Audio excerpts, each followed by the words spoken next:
Online dating is becoming more and more popular, allowing a new way for people to become scammed, not just out of their money, but also their hopes of finding love. It could happen to anyone. First, the victim is introduced to the scammer through popular dating websites or social media such as Facebook, Match.com, eHarmony, or Zoosk. In an interview with W5 News, Dr. Kim Palawick described love bombing as the things that make you tick, the emotional passwords to your heart that the scammer uses to craft themselves into the ideal person for you.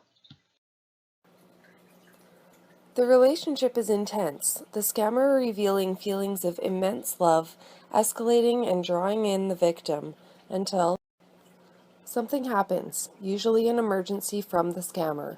Third parties are often used to make a believable story, such as fake doctors requesting money for unpaid bills. The money is needed in large sums, and the deadline is always vital. At this point, the victim is already emotionally attached to the scam artist, feeling that it's justified to send this person money. Let's take a look at this one woman's story and how she lost everything. This was like looking for a way out of turmoil, and I just latched on to the first person that showed interest in me. In late April, Claudia LeBlanc decided to set up a profile on a popular online dating site. 2 days later, she got a hit from someone posing as a local man. He says his name is Bennett Lawson, and he's 56, and he says he lives in Nashua, New Hampshire. He told her he'd relocated to Nashua from Germany. But he said all the right things that I wanted to hear.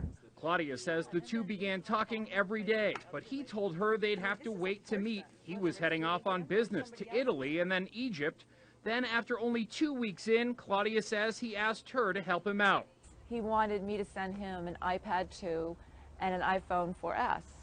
And I says, well, how am I supposed to pay for this? He says, well, you can buy them and ship them to me, and I'll pay you back when I get back.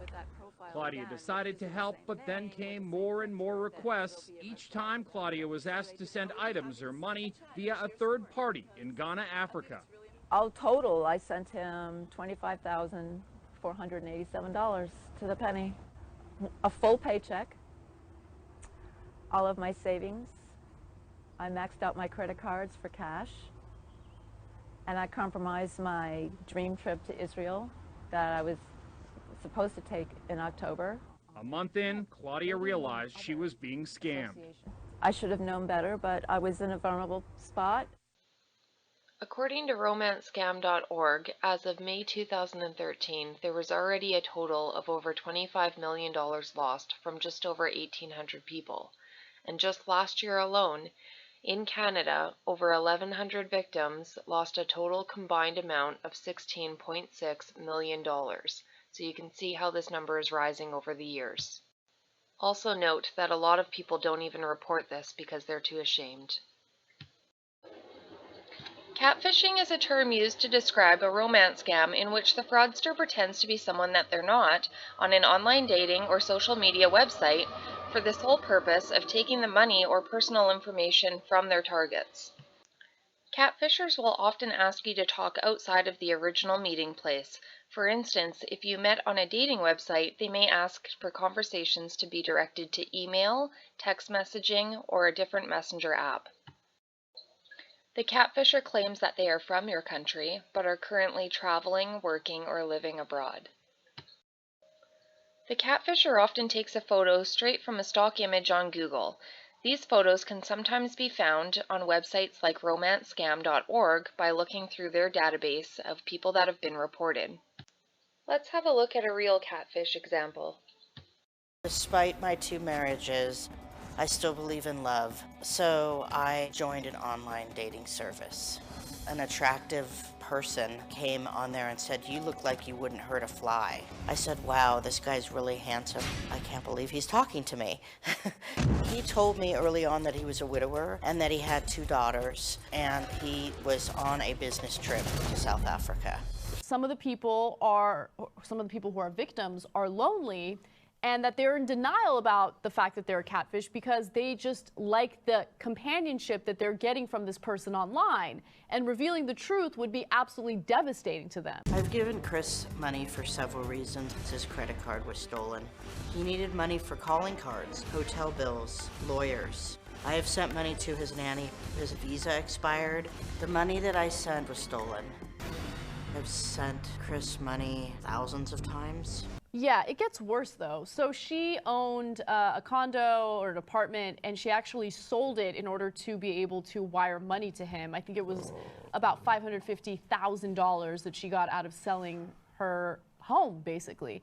And look, I don't care how much companionship she's getting. This is wrong, and I wish we could find this guy and actually bring him to justice. But I mean, there are thousands of victims out there like this who fall prey to these types of emails that they get. I mean, she's quoted as saying that an attractive person came on there and said, "Wow, you look like you wouldn't hurt a fly." I said, "Wow, this guy's really handsome. I can't believe he's talking to me." Ooh. Even after being caught, sometimes the scammer will continue to enhance the scam further, saying that they actually did fall in love with the person, and they'll continue on to scam the victim. There's a lot more to lose during a romance scam than just money. There can be a lot of psychological damage for the victim as well. Take a look at this next story to see just how. Saw him sitting in a chair with a bullet in his head. Peter Cercelli believes his father, Al, felt he had no way out, committing suicide in the living room of his Yonkers home after realizing a romance to riches fantasy he'd bought into was a scam. So these are all the wire transfers that you discovered? Correct. It was only after Peter started going through his father's belongings that the son discovered his dad's shocking secret, starting with this pile of Western Union money transfers to the country of Ghana, a notorious location for romance scams. They say Ghana, $300. How much money did he transfer here? 50 grand. $50,000. We've added them all up, and they come up to the sum of over $50,000. On Al Cercelli's laptop, his son discovered email photos and messages, supposedly from this woman calling herself Aisha, who promised to come here and start a new life, giving the divorced retired businessman a future and a fortune. She had money in a bank, and she was going to transfer the money to him. But first, she needed money transferred to her in Ghana via someone named Nuhu Suleiman for various expenses. When Al Cercelli ran out of money, he started taking it from his son. So he maxed out your credit cards? Everything. Yeah. He took out credit cards in his son's name and got advances. Peter's credit? Above and beyond destroyed. Peter is a respected small business owner who runs a successful body shop and towing company in Englewood, New Jersey. He owns the home his father lived in and just discovered his dad had stopped making mortgage payments. This house is on foreclosure. I'm going to most likely lose the house. The day Al Cercelli killed himself, he thought Aisha would be arriving on a Delta flight. She never showed up. What he did because of something like this is just beyond my imagination of thought. And in one final bizarre twist, just yesterday, Peter found a message on his dad's laptop from Nuhu Suleiman saying Aisha, or Shonda, had killed herself, quote, blew her head off in Chicago.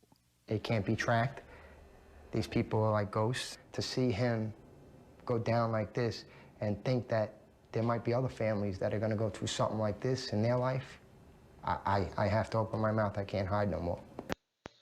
Let's look at the other end of the spectrum and other people that can be affected by these scams. It's not me. Turns out he's a victim too. You see, he's an actor who started a page on MySpace hoping it would get him some work, not relationships. And he had no idea women like Rochelle were getting taken by scammers using his photos. There's been 3 sites in less than a year that I showed up on. Jeff thinks that scammers lifted his pics from MySpace and created a profile on Match.com to lure in innocent women. I feel bad for the women. They felt comfortable trusting this person online with that look. They fell for you. Yeah. Jeff even sent an email to the address listed in the fake profile, telling him to stop. He said, "You'll never stop me in your wildest dreams." And even after Rochelle says she warned Match.com about the love scam, the fake keeps popping up. And I'm scrolling, la la la la la. There's Jeff Joel. I went, No, no, no, no, no, no, no, no. Weeks later, we could still pull up the phony profile, this time under a different name. I don't want anything to hurt my reputation because this is my business, you know. This is what I do, and my image is all I've got, my reputation is all I got. If they had flagged the picture, it would never have been on, I would never have seen his profile, I would never have been scammed. Andrea Day, Fox 5 News. Through using media, you can see simply posting your pictures online can put yourself in a great danger. Scammers often steal pictures from social media websites of common-looking people or of military photos. So what can we do to prevent the scam? Don't tell people personal information such as your last name, where you work, where you live until you've met them in person or are very confident that you know who they are.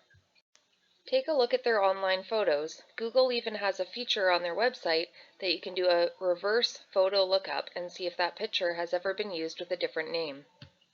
Cross-reference the person's name with things like Facebook, LinkedIn, or even romancescams.org. Watch out for suspicious emails. If you think something sounds phony, you can always copy and paste a little bit of it into Google, do a quick search, and see if it comes up flagged from any of the romance scam websites. Turn off your location settings if you're using an app or social media that tracks where you are.